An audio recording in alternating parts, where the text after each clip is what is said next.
Okay, listen up because this is important. Pete Hegseth is not a war criminal. I understand why a lot of people are saying that, but it is not a helpful way to talk about what's going on. The reason why this is not helpful is because if you call him a war criminal, you are accepting the Trump administration's premise that we are a country at war when we are not. There is no authorized use of military force. Even Trump's own Office of Legal Counsel, the OLC, which is putting out whatever Trump wants, hasn't put anything in writing that justifies this kind of thing. Will Pete Hegseth be a war criminal? Maybe. Because if you've been paying attention to the news, you understand that Pete Hegseth and the Trump administration want to invade Venezuela.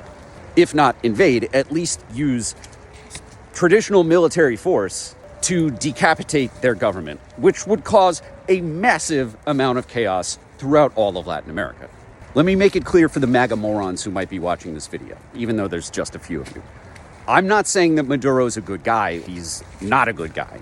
He is an authoritarian just like Donald Trump. That's why I don't like him. Maduro engages in extrajudicial killings. Maduro also disappears people.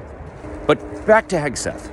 Hegseth ordering a double tap, that is, hitting a target once and then hitting it a second time to ensure that you've eliminated all of the survivors, is illegal, no matter what.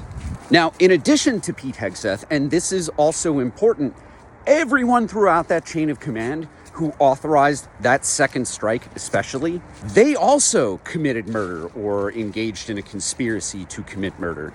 And all of them are subject to the Uniform Code of Military Justice. And that includes any civilians who may be working with special operations or the Navy to facilitate this kind of thing.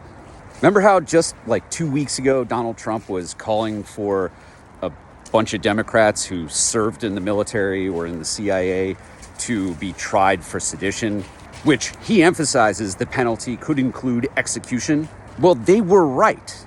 Everyone who serves in the military, from the very top to the very bottom, knows that it is your duty, your legal responsibility to refuse illegal or unlawful orders. Now, I think we all know that we can expect Donald Trump to issue a pardon for everybody up and down the chain.